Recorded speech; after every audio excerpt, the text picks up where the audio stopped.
right, welcome back, folks. Western Cape Sport attention again here on Sport Federation TV. Time for us to take a look at tennis. Roxanne Clarke is the captain of the Billie Jean King Cup, of course, nationally, well, as we compete internationally, but also Western Cape tennis, and joins us on a regular basis to talk a little bit about sport, Western Cape tennis. Roxanne, welcome back. JP, thanks for having me as always. Such a pleasure. Yeah, it's always good to chat with you, and it's always good to do all these catch-up. Tennis is so busy. You know, we could literally keep talking, but a lot of activities. Let me start off first by, I think we missed it maybe last week, but congratulations on the fantastic achievement for your tennis youngsters that walked away with the prizes at the Western Cape Sport Awards. Yeah, thank you so much. I mean, I don't know if I could accept the congratulations for that. I suppose all credit goes to those players, Driekus, De Jager, and Heike Jansen van Firen and their coaches. So we're very proud of them. They are tennis stalwarts here in the Western Cape, so we're really proud of them for flying that flag for us. Well, I think we're proud of Western Cape Tennis as a federation, and I think as a federation, anything that happens in the world of tennis, Western Cape Tennis will take credit for. At least we will give it there. Okay. We'll take it then. We'll take it, JP. Let's talk a little bit about Heike Jansen van Firen. You mentioned to me one of her big goals now is to play in the Grand Slam.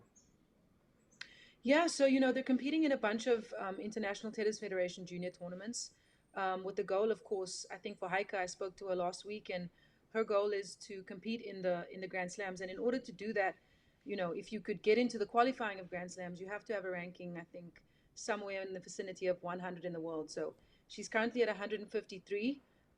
She's been in the 140s, so she's primed to get there. I mean, there's 3 Grand Slams left, right? So we have coming up next would be the French Open, and then Wimbledon, and then the US Open. So she's got her chances. And for juniors works the same as the Grand Slam for seniors.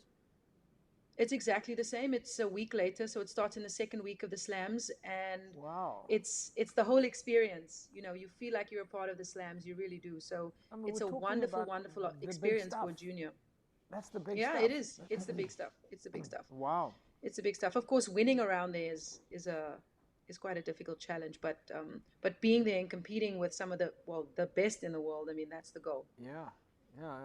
So for Heike then to get into the Grand Slam, what does she need to do? If she's now ranked 153 in the world, what must she do?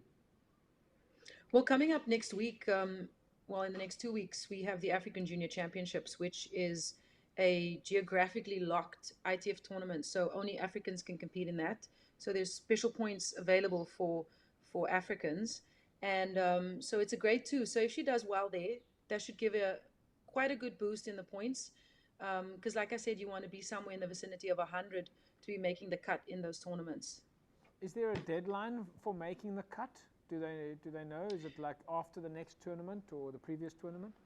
Well, usually you enter anyway when the entries open. Entries close, I think, 3 weeks or 4 weeks before the tournament, and you'll see, you'll just see your name go higher and higher up the acceptance list, depending on your ranking and who withdraws and stuff like that. So that's pretty much, you just sort of take your chances and enter the tournament. So if I want to register for Wimbledon now, can I register and then just keep climbing over the... You can try, JP. You can certainly try.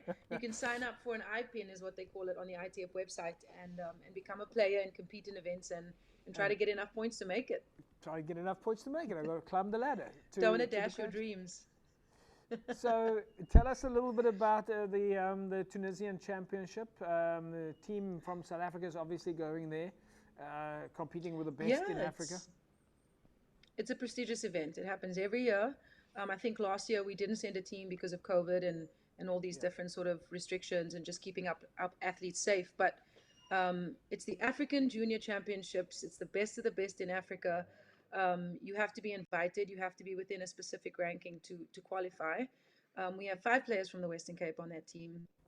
4 girls and 4 boys make up the team, and then after the individual tournament, you sort of get points, and that goes towards a team event at the end to qualify for the World Championships as a team. So it's very exciting, very exciting. So that's quite a big contingent. I mean, the majority of the players in the national junior team then that's going to the Africa Champs from the Western Cape. So we are obviously really are putting ourselves on the map as Western Cape Tennis.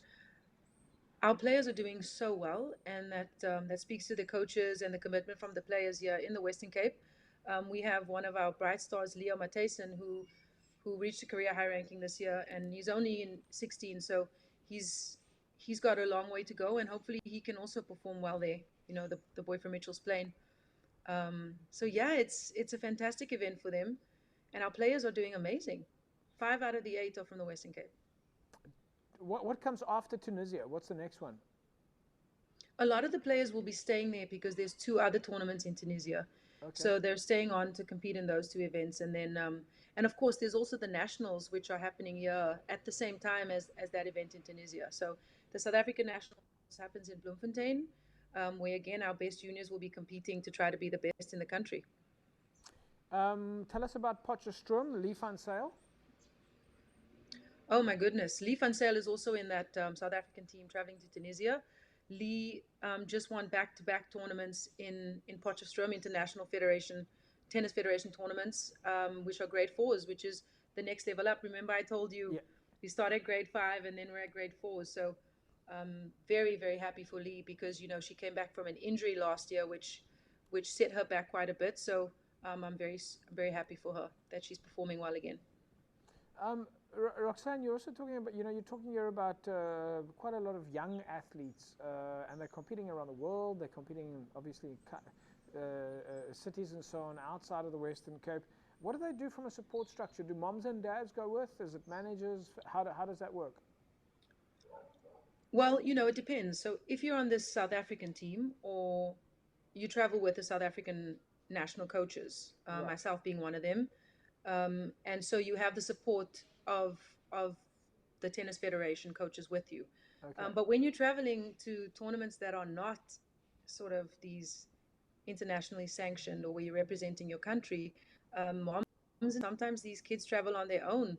I know a lot of the players who are staying behind in Tunisia are doing it on their own, and in order to save money because it's so expensive. But yeah, that's what they want, and so they make that commitment.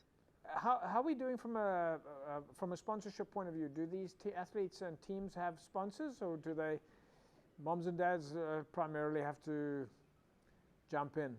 Yeah, I mean, I'm sure some people have private sponsors. I know that there's the Match Foundation, which sponsors players like Leo Matheson and other players from around the city, which train at Anthony Harris Academy. So they have that foundation which supports players. I know that Western Cape Tennis tries to help where they can, but mostly the bill is on the parents, man. The parents are footing the bill and supporting their kids and trying to support their dreams. Roxanne, on a normal weekend warrior basis now at the moment, tennis going strong. We know the weather's still good at the moment. It's still summer. Sun is shining. People seem to be enjoying getting out there. When I drive down the streets, I'm seeing people play tennis. A lot of people are playing tennis. The leagues finished last week. The leagues were a lot of fun. Yeah. You know, we had Camps Bay winning the Premier League mixed league. That was a good feat for them. My team won the league. We were in the second league though, so we're working our way up. Just remind us which is your team. Freyne Sports Club. Freyne Sports Club, and you guys won the league. We won the second league, yeah, the mixed league. We were quite chuffed about that. Roxanne, I think we'll leave it at that. Just a final thing from our side is, of course, congratulations on your appointment as the athletes representative on the Western Cape Provincial Academies Commission. I think Western Cape structures are lucky to have you. Wow, thank you. I feel so privileged to be a part of this commission. We've got some fantastic people that I get to share with and learn from.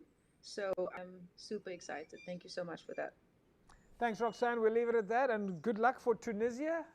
Please make sure they take lots of pictures, send us lots of videos. We will.